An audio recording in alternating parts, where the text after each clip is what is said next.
কিন্তু মাজারে কেন মহিলা গেল? মাজারে কেন মহিলা গেল?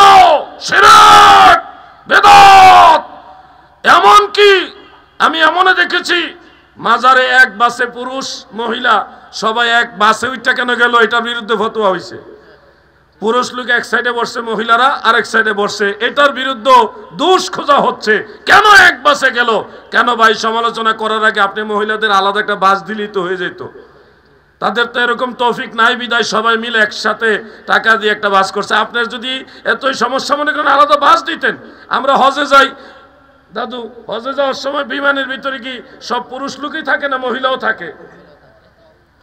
এখন যারা আপত্তি কর মনে করেন না, যেই বিমানের মধ্যে পুরুষ উঠেছে ওই বিমানে কোনো মহিলা থাকতে পারবে না, তাদের কাছে বিশেষ আরজি, আপনারা স্পেশাল বিমানের ব্যবস্থা করুন।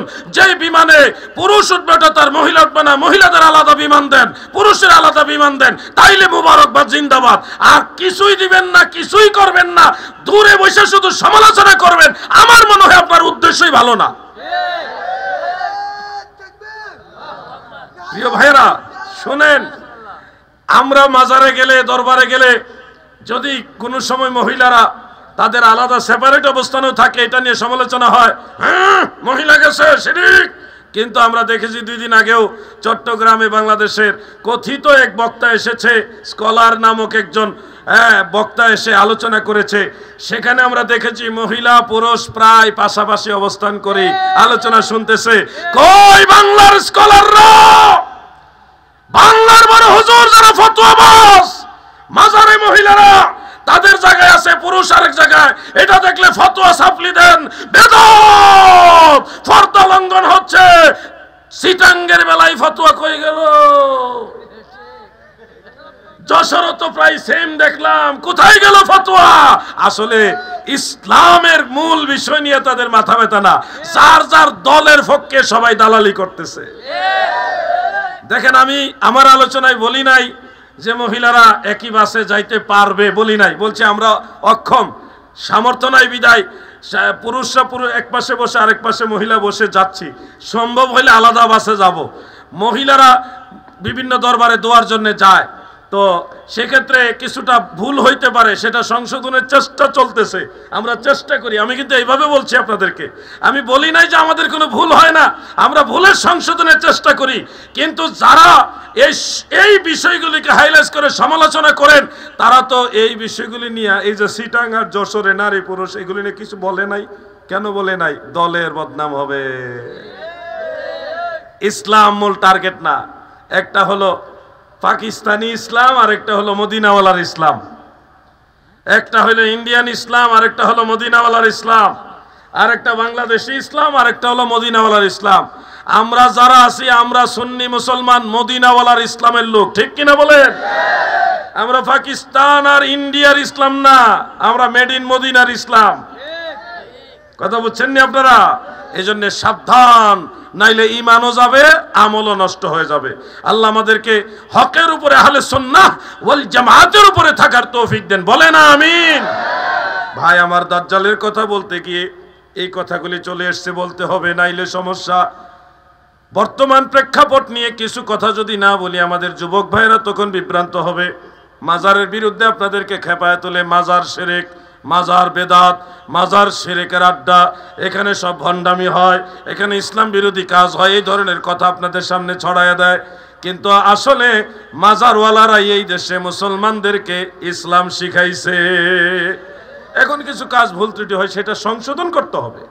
আমরা দেখেছি হযরত শাহপরান রহমতুল্লাহ আলাইহির মাজারে এক ধরনের টুপিদারিওয়ালার আক্রমণ কইরা, এসলা না করে, মানুষকে না বুঝাইয়া, মাইরা দইরা যত বাক্স আছে, টাকার বাক্স সব লইয়া চুরি করে ভাগছে। তাহলে তাদের টার্গেট মানুষকে সংশোধন করা নয়, তাদের টার্গেট হলো টাকা চুরি করা। কথা বুঝতেছেন না আপনারা? এজন্য আপনারা বুঝবেন, মাজারের ব্যাপারে 5ই আগস্টের পর থেকে ব্যাপকভাবে আমি কথা বলতেছি। যারা আপনাদেরকে বলে মাজার ভেঙে দিতে হবে, মাজার রাখা যাবে না, তারা একটা হাদিস আপনাদের সামনে উপস্থাপন করে, যেটা সহিহ মুসলিমের মধ্যে উল্লেখ। নাহা রাসূলুল্লাহি সাল্লাল্লাহু আলাইহি ওয়াসাল্লাম আইয়ুজাসসাসাল কবর ওয়া আইয়ুকাদা আলাইহি ওয়া আইয়ুবনা আলাইহি রাওয়াহু মুসলিম। আল্লাহর হাবিব কবরের উপরে চুনকাম করতে নিষেধ করেছেন, কবরের উপরে বসতে নিষেধ করেছেন এবং কবর পাকা করতে নিষেধ করেছেন, কবরের বেনা সৃষ্টি করতে নিষেধ করেছেন। এটা হলো সহিহ মুসলিমের হাদিস। এই হাদিসকে কেন্দ্র করে আমাদের যুব সমাজের মাঝে এটা ছড়ায় দেওয়া হয়েছে যে কবর পাকা করা যাবে না, তার মানে মাজার এটা নবীজির নিষেধ, মাজার করা নিষেধ, ইসলাম বিরোধী, হাদিস বিরোধী, এটা ভেঙে ফেলতে হবে। এই হলো আপনাদের সামনে প্রচার করা হয়। কিন্তু ভাই আমার, আমরা সুন্নি মুসলমান, আমরাও তো এই হাদিস পড়েছি, তারপরও মাজার ভাঙ্গার ব্যাপারে একমত না কেন? আমরা আরো হাদিস পড়ছি যে হাদিসগুলিতে স্পষ্ট উল্লেখ রয়েছে, এমনকি সহিহ মুসলিম সহ সুনানুল কুবরা লিল বাইহাকি অন্যান্য কিতাবের মধ্যে আমার জানা মতে 50টার উপরে হাদিস রয়েছে, যেখানে উল্লেখ সাহাবাই কেরাম নিজেরাই স্টক দিয়ে, ইট পাথর দিয়ে, অন্যান্য সাহাবী এমনকি আমার দয়াল নবীজির রওজা মুবারকও পাকা করেছে। 50টার উপরে হাদিস রয়েছে এই ব্যাপারে, যেখানে সাহাবাই কেরাম নিজেরাই মাজার পাকা করেছে, কবর পাকা করেছে।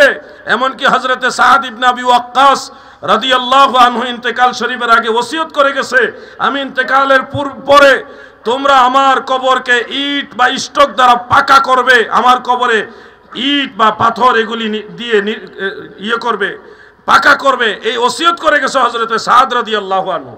এই হাদিসগুলি কিন্তু আপনাদেরকে বলবে না, শুধু বলবে আল্লাহ রসুল বলছে কবর পাকা করে না। এখন হাদিস হয়ে গেল দুই রকম, নবীজি বলছে কবর পাকা করবে না, আবার দেখা গেছে স্বয়ং রসুল পাকের সাহাবীরা কবর পাকা করেছে। তাহলে কি সাহাবারা নবীজির নিষেধ মানেনি?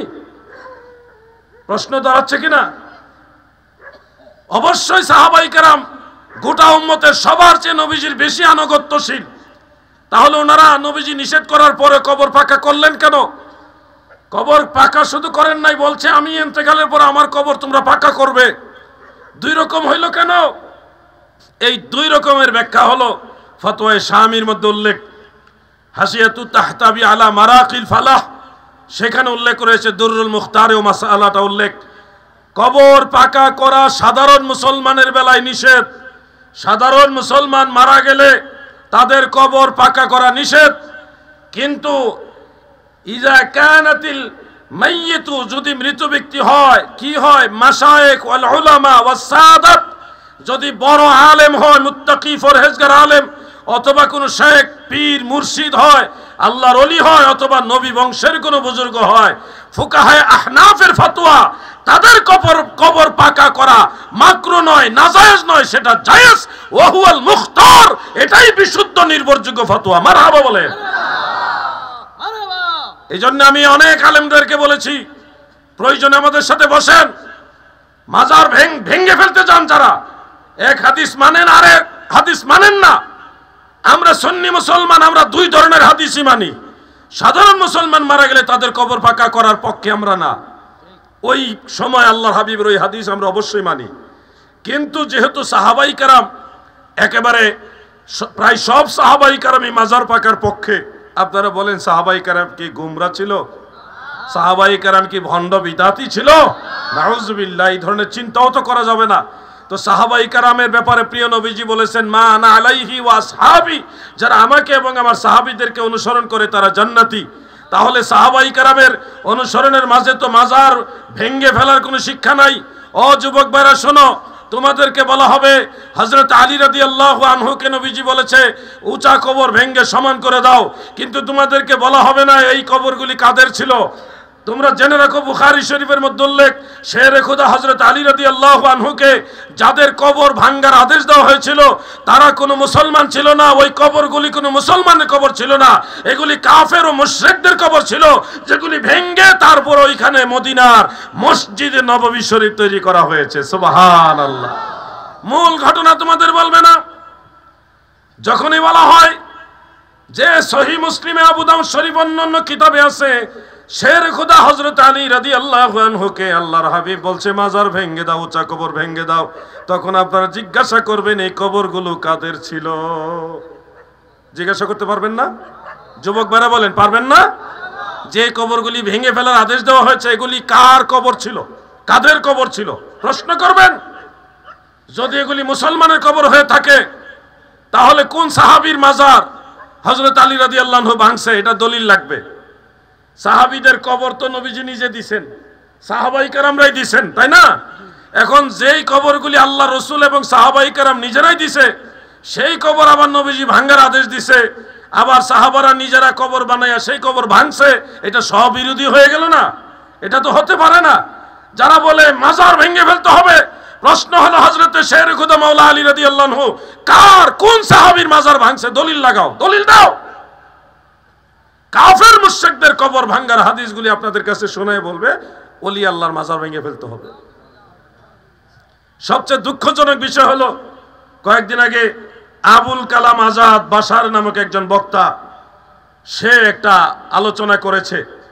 সে বলতেছে কোরআনের মধ্যে নবীজি শাফাত করবে এই কথা পায় নাই, নবীজি উম্মতকে সুপারিশ করবে জান্নাতে নিবে এই কথা নাকি সে কোরআনে পায় নাই। সে বলতেছে কোরআনে নাকি আছে আল্লাহর নবী নিজেই উম্মতের বিরুদ্ধে আল্লাহর কাছে মামলা করবে, এই কথা সে তার বক্তব্যের মধ্যে বলেছে। প্রিয় ভাইরা, আমি আপনাদেরকে কিভাবে বললে বুঝবেন আমি জানি না। শোনেন, আবুল কালাম আজাদ বাশার সে বাংলাদেশের একজন নামকরা বক্তা, কিন্তু সে একটা কামিল মাদ্রাসার মুহাদ্দিস হওয়া সত্ত্বেও বারবার এই ধরনের বিভ্রান্তমূলক বক্তব্য কেন দেয় আমি জানি না। জ্ঞানের অভাব নাকি ইমানের অভাব না